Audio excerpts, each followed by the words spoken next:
The Delhi Chief Minister is out on bail once again.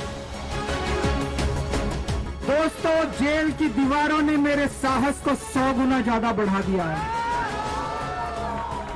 इनकी jail की दीवारें, इनकी जेल की सलाखें केजरीवाल के हौसले को कम नहीं कर सकती, कमजोर नहीं कर सकती। भारत माता की। Haryana and Jammu and Kashmir are going to the polls.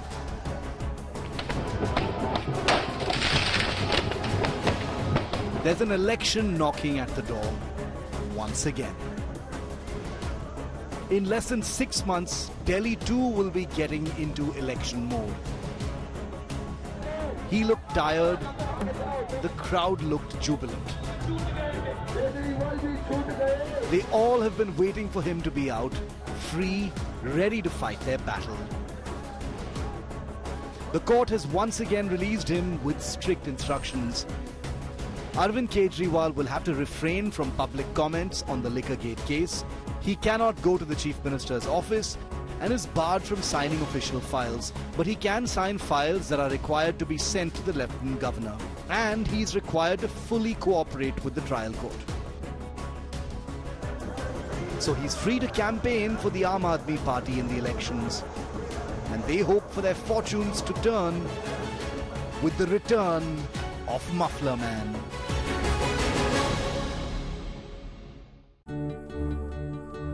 This is the house where Arvind Kejriwal was born in a middle-class family in Bhiwani district of Haryana on the 16th of August 1968. His father was an electrical engineer and his work led to many changes in the family's residence. Kejriwal spent most of his childhood in North Indian towns such as Sonipat, Ghaziabad and Hisar.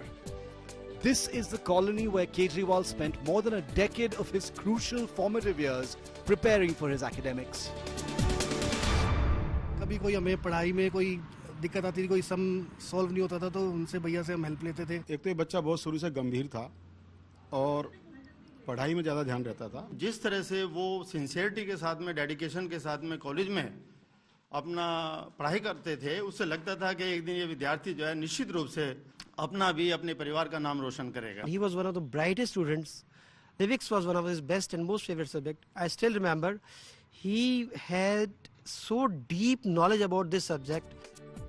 After Kejriwal completed his studies in mechanical engineering from IIT Kharagpur, Tata Steel hired him in 1989 to work as a mechanical engineer in Jamshedpur. For the 3 years that he worked there, he wanted to be part of the social welfare department of Tata Steel, but he was not allowed. Kejriwal resigned from Tata Steel in 1992 and decided to prepare for IAS exams. In 1995, he cleared the civil service exams to join public service. As an Indian Revenue Service officer, Kejriwal was troubled by rampant corruption in the income tax department. In December 1999, while still in service with the Income Tax Department, Kejriwal, Manish Sisodia and others founded a movement named Parivartan, a Delhi-based citizens movement which addressed grievances related to public distribution system, public works, social welfare schemes, income tax and electricity. In February 2006, Arvind Kejriwal resigned from his job to work full-time at Parivartan. In July 2006, he spearheaded an awareness campaign for right to information across India. Later that year, he was given the Ramon Magsaysay Award for Emergent Leadership for his involvement with Parivartan. The award recognized him for activating the right to information movement at the grassroots and empowering New Delhi's poor citizens to fight corruption. In the years that followed, he was to team up with anti-corruption crusader Anna Hazare. And the focus of that period of his public life was a single point demand, that a Lokpal bill be passed by Parliament. ये जनता का आंदोलन है। जनता ने इस आंदोलन में निर्णय लिए, जनता ने इस आंदोलन को दिशा दी। By 2011, Kejriwal had zoomed into the public glare. He became the prickly thorn in the side of the polity, the consummate agitator, the relentless motivator who worked behind the scenes as Anna Hazare went on a much publicized fast to demand passage of the Jan Lokpal bill. Soon protests spread across the country. A series of demonstrations in different parts of India called for the establishment of strong legislation and enforcement against deep-rooted corruption. In response to the campaign, the government's advisory body drafted a Lokpal bill. However, the UPA government National Advisory Council's bill was criticized by Kejriwal and other activists. Kejriwal said that it did not have enough power to take action against the Prime Minister and other allegedly corrupt office holders and the judiciary. Amid continuing protests, the government constituted a committee to draft a Jan Lokpal bill. Kejriwal was one of the civil society representative members of this committee. However, he alleged that India Against Corruption activists had an unequal position in the committee and the government appointees kept ignoring their recommendations. The UPA government argued that the activists could not be allowed to blackmail the elected representatives through protests. Kejriwal retorted that democratically elected representatives could not be allowed to function like dictators and asked for a public debate on the contentious issues. India Against Corruption activists intensified their protests and Anna Hazare organized a hunger strike. हम लोग ये पूरा का पूरा आंदोलन व्यवस्था परिवर्तन के लिए चला रहे हैं, सत्ता परिवर्तन के लिए नहीं। ये आंदोलन राजनीतिक विकल्प देने के लिए है, सत्ता हथियाने के लिए नहीं है, बल्कि सत्ता के केंद्रीकरण को खत्म करके सारी की सारी सत्ता जनता के हाथ में सौंपने के लिए है ये आंदोलन। As the movement began to lose steam over slow progressing talks with other political parties, Arvind Kejriwal decided to rejuvenate it through the political route. Towards the end of 2012, with apolitical means seemingly taking them nowhere, Kejriwal quit the fold to join the political mainstream by forming the Aam Aadmi Party. आज इस मंच से हम ऐलान करना चाहते हैं कि हाँ, हम अब चुनाव लड़के दिखाएंगे आपको। This action of Kejriwal meant that he and Anna Hazare had to part ways. The divorce between the two became final when in November 2012, Kejriwal's Aam Aadmi Party came into existence. हम इस देश की राजनीति बदलने के लिए आए हैं। ये राजनीति जो पैसे की, अपराध की, भ्रष्टाचार की राजनीति हो गई, इसको बदलना चाहते हैं। और 2 अक्टूबर को जब हमने अनाउंस किया था, हमने कहा था इन लोगों ने हमें मजबूर किया है राजनीति में आने के लिए। ये लोग हमें चैलेंज करते रहे, चुनाव लड़के दिखाओ, चुनाव लड़के दिखाओ। अब इनको चुनाव लड़के दिखाएंगे और आज के बाद हम इन लोगों को चैन से नहीं बैठने देंगे।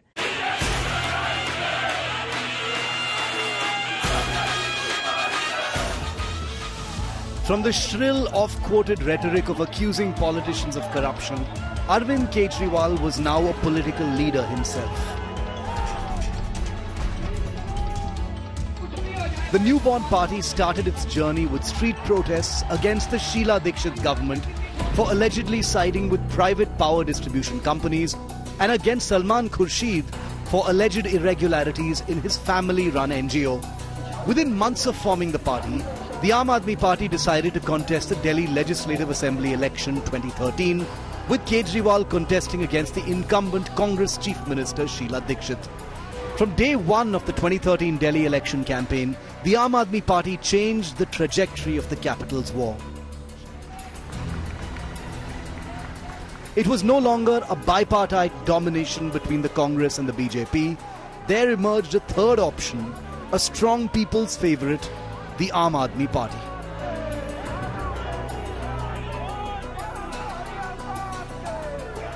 It was in December 2013 that the sweeping broom of democracy made its presence felt in the Delhi Assembly election, and Arvind Kejriwal proved his detractors wrong.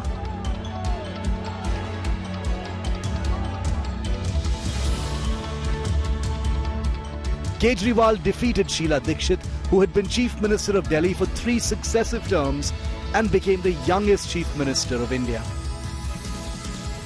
Ironically, it was with outside support from the Congress that Kejriwal was sworn in as the Chief Minister of Delhi on the 28th of December 2013. More drama was to follow, events that would severely test Kejriwal's staying power in politics. His leadership would be questioned and his relevance debated. For 49 days, Delhi witnessed what the rule of the Aam Aadmi meant, starting a public debate on what accommodation befits an Aam Aadmi chief minister to no red beacon car at assembly parkings. It was a novelty for the common people of Delhi to see their government tackle issues that had not much to do with governance. Kejriwal's form of governance seemed to be literally happening on the streets of the city. The Chief Minister of Delhi became the biggest agitator on the streets, and his tug-of-war for authority with the central government brought Delhi to a standstill. In the newly formed assembly, the decibel kept rising. The BJP as the opposition labelled the Chief Minister an anarchist. Delhi election 2013 had bolstered Arvind Kejriwal's political ambitions. With 28 seats and support from his once arch-rival the Congress, Kejriwal decided to table the Jan Lokpal bill in the Delhi Assembly. But on Valentine's Day of 2014, Kejriwal's love affair with the Delhi Chief Minister's chair ended, a mere 49 days after it began. With strong opposition from both the BJP and the Congress, Kejriwal failed to table the Jan Lokpal bill and in retaliation recommended the dissolution of the assembly.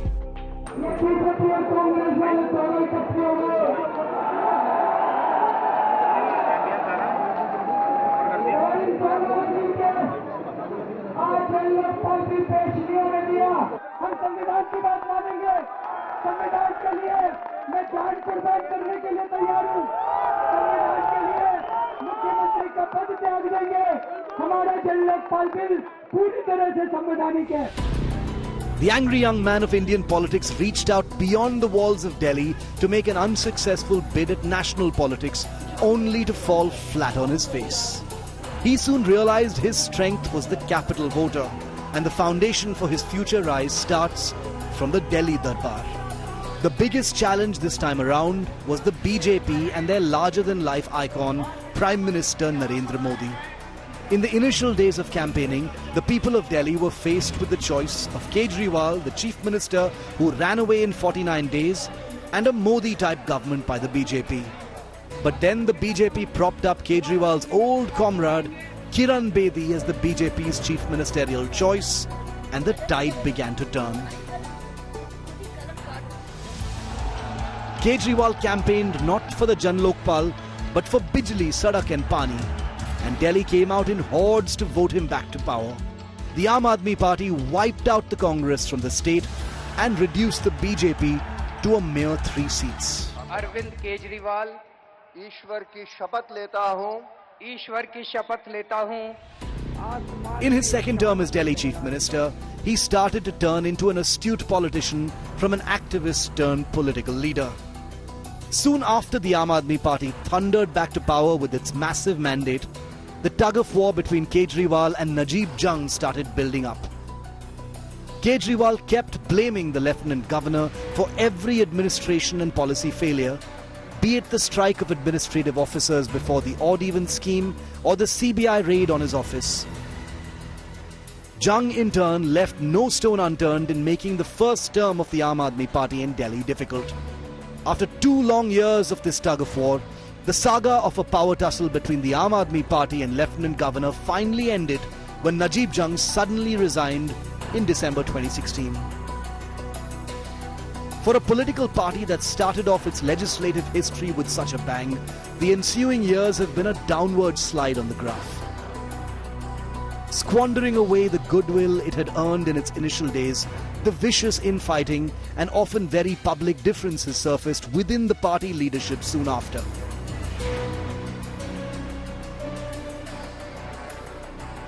The Arvind Kejriwal-led Delhi government tried to whitewash its public image with lavish spending on advertisements. By March 2017, the newly appointed Lieutenant Governor Baijal directed the Aam Aadmi Party government to cough up 97 crore rupees of public money that the Kejriwal government spent on advertisements violating Supreme Court guidelines. One after another, defamation cases started to pile up against Kejriwal and his party. So much so that by May 2017, Chief Minister Kejriwal had 8 defamation cases against him. The tumultuous second term led to an improved public health system with mohalla clinics and a reinvention of Delhi schools run by municipal corporations. Bharat माता की!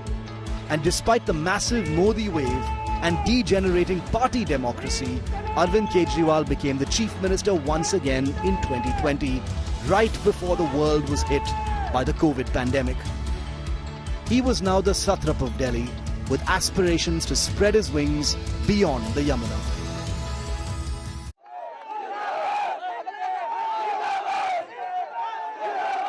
The Aam Aadmi Party from the very first year of its existence has been plagued with trusted lieutenants leaving its camp one after another. What once was a motivated and inspired team of changemakers soon became a political party revolving around its cult leadership of Arvind Kejriwal alone, with Manish Sisodia standing by him as the last guard of old comrades.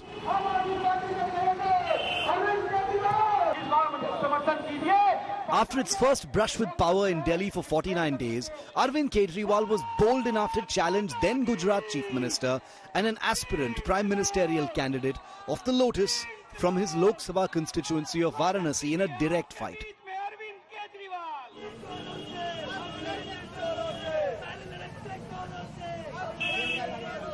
Bolstered by his giant-killing performance in Delhi Assembly, Kejriwal was sure that the people of Varanasi would prefer his one-point anti-corruption agenda.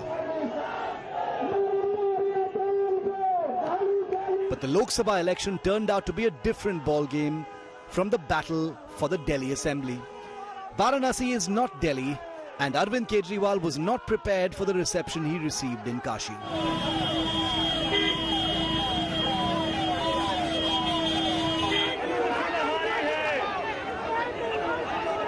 As days progressed, Varanasi became a one-sided contest favouring Narendra Modi. Meanwhile, Kejriwal, as the star campaigner for his party, had to travel the country because his Aam Aadmi Party had decided to try their luck all over the nation. The hope was that what the Aam Aadmi Party did in Delhi could be replicated at a national level. But the day of the verdict came as a downer. Defeat for the Aam Aadmi Party was written all over. The party managed to win only 2 seats from Punjab, while Varanasi and India voted emphatically for Narendra Modi and the BJP. Kejriwal and his Aam Aadmi Party's credibility and significance seemed to have been limited to Delhi in 2014. For the next 5 years, while ruling Delhi, Arvind Kejriwal kept hoping for a larger empire for his party. And the first state to hold some hope for him was the neighbouring state of Punjab. In the 2017 Punjab Assembly election, the Aam Aadmi Party became the main opposition party in its debut with 20 seats. But it wasn't so lucky in Goa, Gujarat, or in any other states after 2017. In fact, beyond Delhi and Punjab, the Aam Aadmi Party failed to win a single seat in any state in that period. 2 years later, in the 2019 Lok Sabha election, the Aam Aadmi Party was better experienced and contested only in 35 compared to its 2014 disastrous attempt at 432 seats. Nearly 6.5 years since it was born, for the first time the Aam Aadmi Party reached the Lok Sabha with only 1 seat. With a Basanti Pagdi, Bhagwant Singh Mann became the voice of the Aam Aadmi Party's revolutionary voice in the lower house of parliament. After Arvind Kejriwal, Bhagwant Mann became the face of the party in the years that followed. In 2022, he became the chief ministerial candidate for the party, and the Aam Aadmi Party swept Punjab with 92 seats. मैंने कहा था नवजोत सिंह सिद्धू हारेंगे, चन्नी साहब दोनों सीटों से हारेंगे, बादल साहब का पूरा परिवार हारेगा. Bhagwant Mann became chief minister with Arvind Kejriwal standing by him. But Punjab was not the only state that embraced the Aam Aadmi Party that year. In Goa, they had won 2 seats. And in Gujarat, though there was a lot of noise about them being disruptors during the campaign, the Aam Aadmi Party could only manage 5 seats.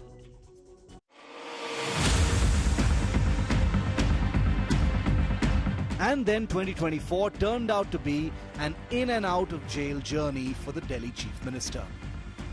As soon as the High Court refused to grant protection from arrest to Kejriwal, the Enforcement Directorate arrested him on the 21st of March. ED ने अरविंद केजरीवाल जी को arrest कर लिया है।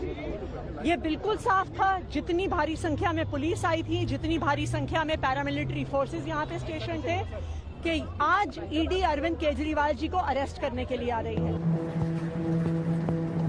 Though arrested, the Delhi Chief Minister's being in the custody of the Enforcement Directorate was no surprise for his Aam Aadmi Party. Back in November 2023, the Aam Aadmi Party initiated a campaign to gather public opinion on whether its leader should step down if arrested in the Liquorgate scam.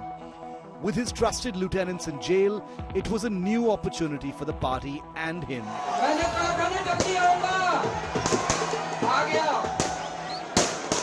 The general election was knocking at the door.